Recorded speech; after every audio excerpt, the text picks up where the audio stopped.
Have you ever been in one of those conversations where someone asks you this type of question? If you could have a superpower, what would it be? It's an interesting question, right?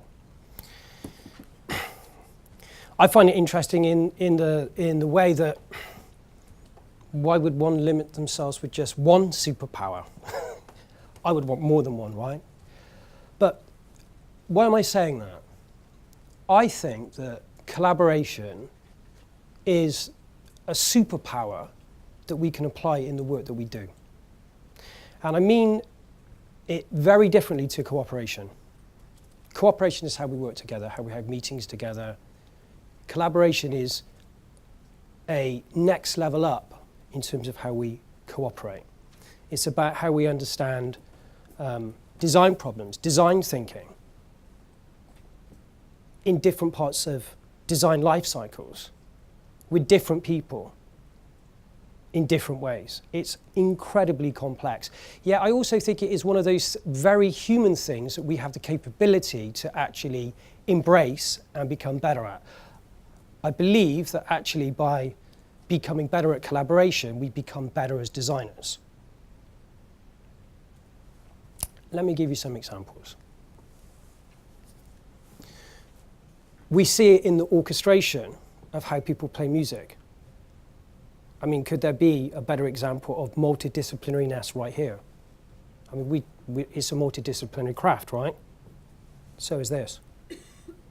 Everyone here is not just an expert. They can play music. They're probably quite exceptional. Yet they follow a rhythm. They know what they need to do. This is an amazing example of collaboration.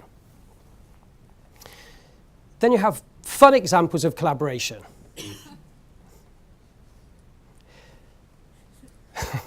The kind of human tower builders of Valencia, the Castells.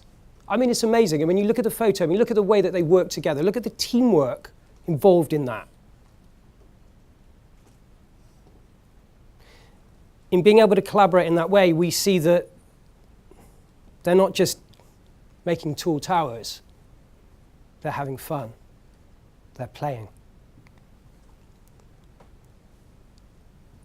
In the extraordinary skill of expert clinicians within an operating theatre. I mean, this is expert collaboration.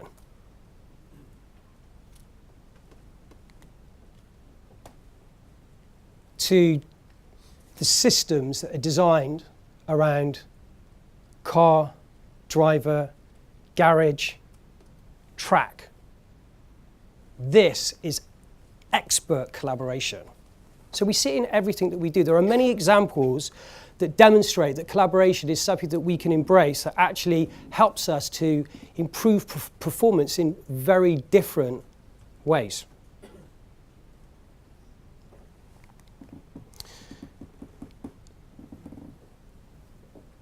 But collaboration is very different from competing.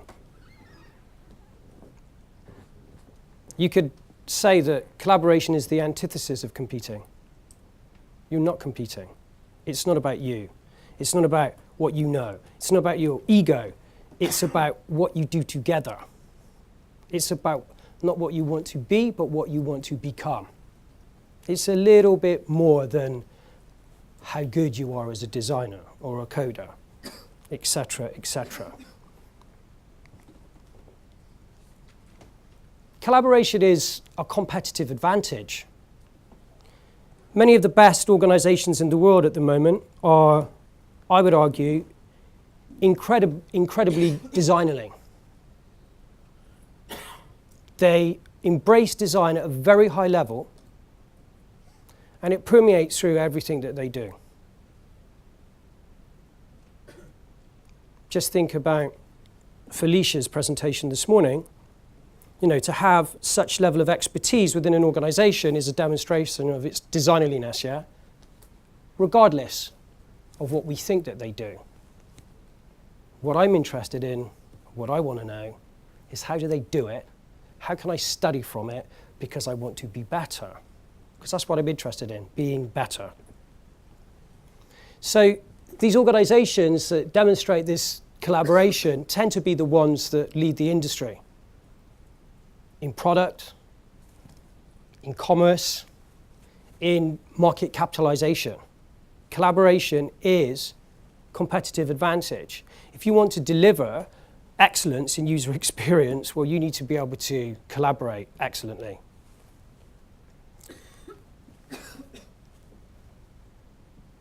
Collaboration is an active design. What do I mean by that? It's something you have to work out, as Boone said. It's something that you have to understand. You have to inquire about. You have to be open about. You have to cultivate your eyes to see in others what you might not be able to do yourself. It's beautiful, no doubt. But if I take all the pieces of what this material thing is, and I lay them on the floor in front of you, it is just material. Yet when I bring it together, the act of design, it becomes a cathedral. It becomes something more. There is a gestalt effect happening right before our eyes. You couldn't point to me and tell me which bit of the cathedral is the cathedral. It's all the cathedral, right? Yet if I take a bunch of stones and I put it on the floor, you're like, that's a bunch of stones. Collaboration is understanding how you scale up. Great things in business are never done by one person. They are done by a team, says Yoda. He is right. Everything that is excellent about what we do is always done as a team. Quite interesting, isn't it? Like, where does that make an expert in a team if it's about the team? It doesn't degrade you. In fact, collaboration enhances you. It makes you better. Practically, how does collaboration work in, say, our designerly work? So let's say we take a bunch of stuff, a bunch of components, bunch of content, whatever we want to call it, and it's unstructured.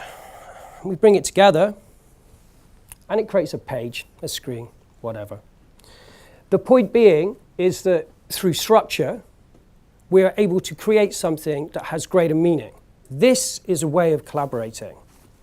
When you scale that structure up, what you start to see is how you can move from, say, structuring a page to structuring a journey.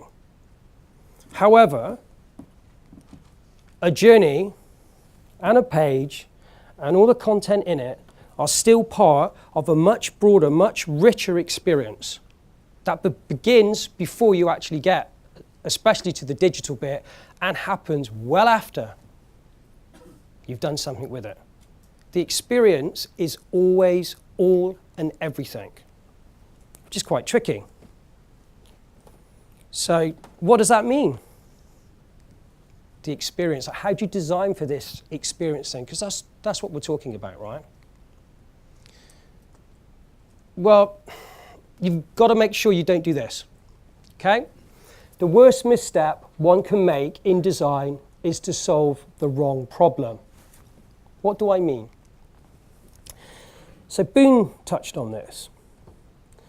It's about understanding the design space that you're working on. And the design space will change as you move through a life cycle, and also based on the composition of people that are working on the specific thing within a life cycle. It's a wicked problem. Understanding what to do is a wicked problem. That means it's not going to be easy to work it out. The solution may be easy, like letting down the tires, but to get to that does require some mental gymnastics, quite a lot. Let me elaborate. Imagine a bank. They say to you, we want to sell more mortgages. That's what we want. Of course, that's what they do, right? They're in the business of generating money from loaning money. You're like, okay, And they've redesigned everything, and they have the most advanced UIs, and they've got the best company, and everything is perfect. But the needle hasn't moved. And they're like, why isn't it moving, Simon? And I'm like, well, okay. So let's think about this psychologically. You want people to get mortgages. Yes, it's really simple. We stated that. Okay. Anyone here right now ever wake up in the morning and go, do you know what? I want a mortgage. Ever. What I would argue is you don't want a mortgage. What you want is and you need a mortgage. So how does that relate to this problem space I'm talking about? What it means is this. They have not represented the value that they need people to feel when they interact with their experience. They've designed it the wrong way round.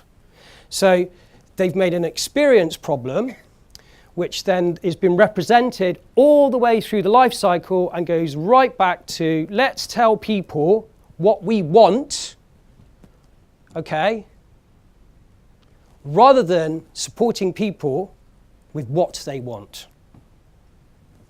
Subtly different, but totally relevant. You think you can basically discover and fix a problem like that with A/B testing? I don't think so. That requires novel human thinking to work it out. Because you just go through the problem, redesigning it again. And you know what the difference between success and failure in life and everything is? Failure is trying to get a different result, repeating what you've previously done. Success is learning from your failure and actually doing something different. This is a fundamental idea in collaboration. The way I approach it, the way I try to encourage it in the Mensa, and it's a bit weird. A lot of stuff we do is a bit weird. Probably a lot of stuff I do is a bit weird, but weird is the new cool, right? So, weird on. Organisational plasticity. What does that mean? I'm not overly prescriptive about who does what and how it's done. I'm overly prescriptive about what's understood and what we're trying to do. Because if we get that, then I know that the probability of success is much higher. There's a very flat way of organising people. There's an expectation that I have that people know what to do, so I therefore don't need to tell them. Luckily for the Mensa people, I hate being told what to do, so I make sure that I do not do that to others. Having to tell someone what to do is most irritating. And absolutely not collaborating. It's instructing, right? Do that. Does that sound like collaborating? Absolutely not. So if you find you're doing that too much, we're collaborating, but we're always telling people what to do. You need to look at it again. Organisational plasticity is about allowing team structures to emerge naturally to solve the problem that you're trying to fix in the life cycle that you're trying to fix it at. It's a very different way of thinking. Design thinking. We apply this thing that we call the triple diamond. So we added an extra diamond, okay, which we call diamond 0, because in the double diamond, they don't really kind of tackle the kind of strategic aspects of how we do designerly work. Not in the way that I need it to be done. So, you know, I didn't think the model was up to the task, so I plussed it, okay? So you'll see this model a lot around our offices and stuff. You'll hear people talking about it a lot. And the way it works is that there's a strategy bit, there's a designing bit, there's a developing bit. The designing and developing bit you know about. And the way we think about it is there are activities that you run across this diamond. And they are strategy, research, design, development, specialist. Any type of specialist skill set that you need. Because in the work that we're doing, there's going to be loads of different types of specializations. So I've just grouped them all together conveniently rather than listing them out. And the one that we forget about, but is equally and absolutely important that we're always collaborating with from the get-go, the client. So collaboration is not just about what we do internally, it is about what we have to do with the client. This is really, really important and often overlooked. We kind of heard it today in all three presentations. People are saying it's not just what we do internally, it's how we actually do that externally as well. Of course it is.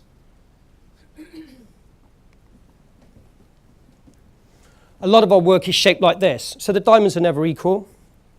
You know, the very research-led design activities. We get a lot of projects like this that don't have like the strategy bit in. And you have to kind of work out how you're going to get some of that stuff to be able to sort of do the work. But the problem that we're trying to resist, and this is one of the reasons why I kind of go on so much about this triple diamond, is this problem. This is the worst problem in our industry right now. And when I say our industry, what we have to imagine is that even though we're all designers here, we are still only a minority in terms of the level of design thinking expertise required to actually humanize it all. Like, we would probably need to 10 times the whole community around the world to fix it. So there are lots of organizations that we come up against. Let's say that they want to redevelop a whole system. They will always approach it in this way: technology dominant thinking. The research, the design, the strategy all gets compressed into the last diamond. What experience result do you think that they achieve?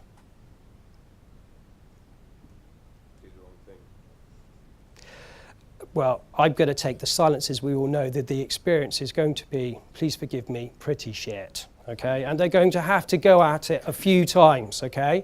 And until they actually start to understand the choreography of activity across the life cycle, they're not going to be able to collaborate well with you, and B, they're not even going to be able to collaborate well with themselves. So of course, they're going to do the same thing that they've done and produce the same result. Luckily, these people pay the bills, so that is good. And hopefully they'll be paying the bills long after I'm gone, which is even better. So there's lots of work for all of us to do forever. It's good, right? So we're talking about collaboration. You know, you think, well, what are the characteristics of great collaboration?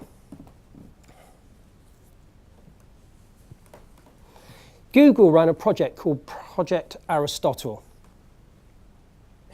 And what was great about this project was that they were looking across their organization, trying to understand what made some teams successful and what made some teams fail.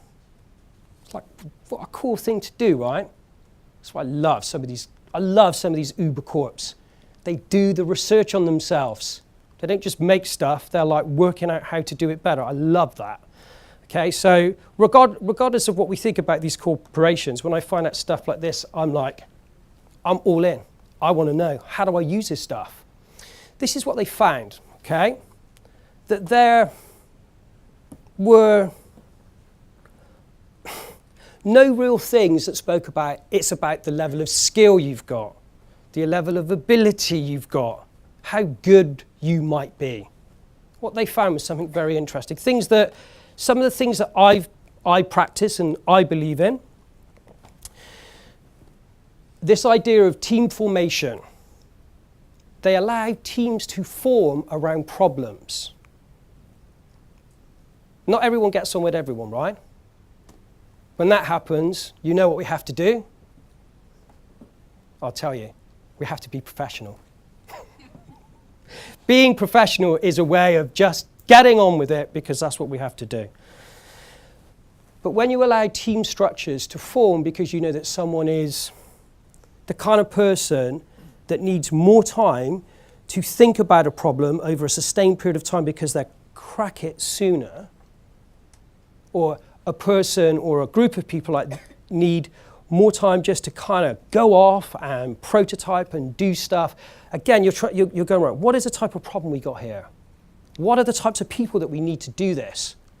Because we're all different. We all do things in different ways. So knowing how to combine those people in the right way, and them themselves knowing that, gives us a fantastic opportunity to collaborate well.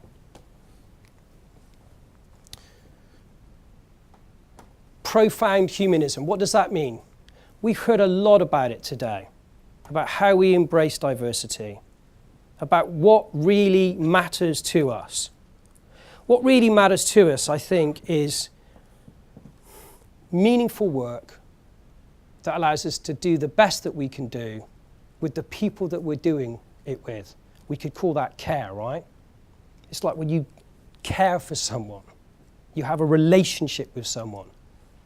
This is what profound humanism is. It's not beating up on someone just because you can.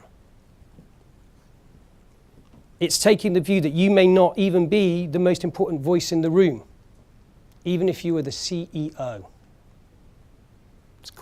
It's a different way of thinking. And my favorite one is this concept of psychological safety. We all make mistakes in our work. Making mistakes is tantamount to achieving success. Who hasn't made a mistake this week?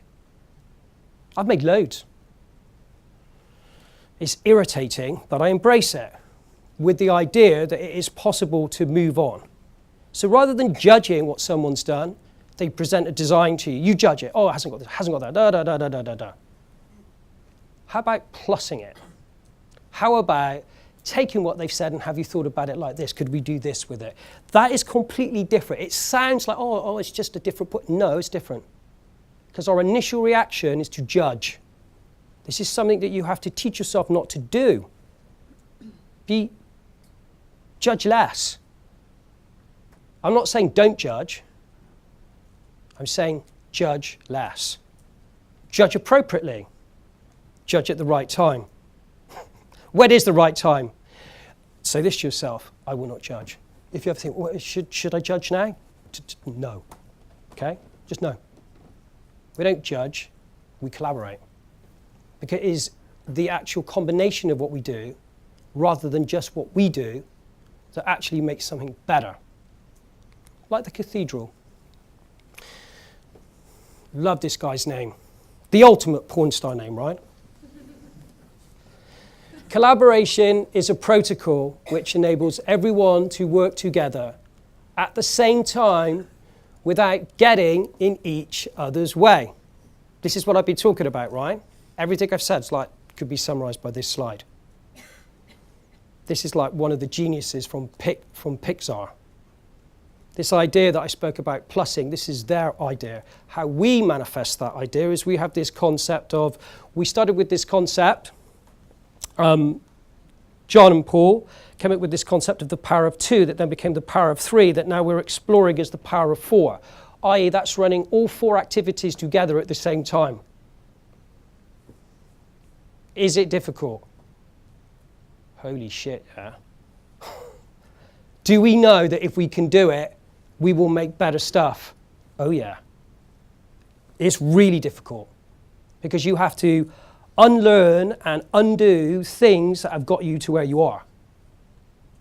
It's like you have to step back. Oh, step back, it's like unraveling. Oh, we're unraveling. But actually, as you start to step back more, you see the perspective of what you can achieve together more effectively. And the way that we do that, or the way that we've embraced to do that, is around this concept what I call design management. So design management is the choreography of the activities that you apply across a life cycle based on the skills that you need to do specific work with an infrastructure that supports that, which is different, for example, to business management, which I define as how the leadership choreographs activity across the whole organization in a way that they measure. We represent that in a diagnostic tool that gives us an output like this. So you've got business management and design management. Think of this as a way of measuring the capability of an organization to deliver user experience.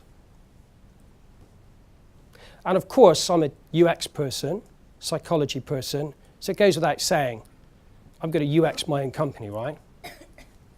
So I did. This is our kind of output.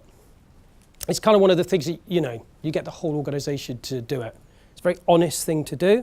It's a very powerful thing to do. And you can see that there are areas where we are, as I would expect, to be quite strong at. Our leadership, our level of integration, the choreography of how we think of experience across all of our business, the skills that we use, how good we are at doing specific things. Yet, but there are aspects that I've discovered that we can improve upon, which we are, about how we support infrastructure both with ourselves and with our clients. How we choreograph those activities, as I've said, moving to this power of 4, and how we measure stuff. I'm a perfectionist, so saying I haven't got everything right is not a problem, because it's just one more step on the way to be more perfect. We are what we repeatedly do. Excellence, therefore, is not an act, but a habit. This is what we're aiming for when we collaborate, to create excellence in the work that we do, in how we work together, right? I mean, I don't know, but I think you goodly people don't wake up and go, hey, today, I'm going to do average. I'm going to have a week of average, okay? I suspect that people that actually really do care, you could try to do average, but you'll fail, which is good, because average is not what we're looking for. We're looking for excellence. And I think about those examples of collaboration that I've shown you, and what it takes for us to collaborate perfectly. And the example that kind of inspires me, whenever I see them, whenever I think about it, this is perfect collaboration, are these guys. And this is what I am kind of wanting to do. I want my stuff and the way I do stuff for myself and for everyone to feel like that makes me feel when I see it.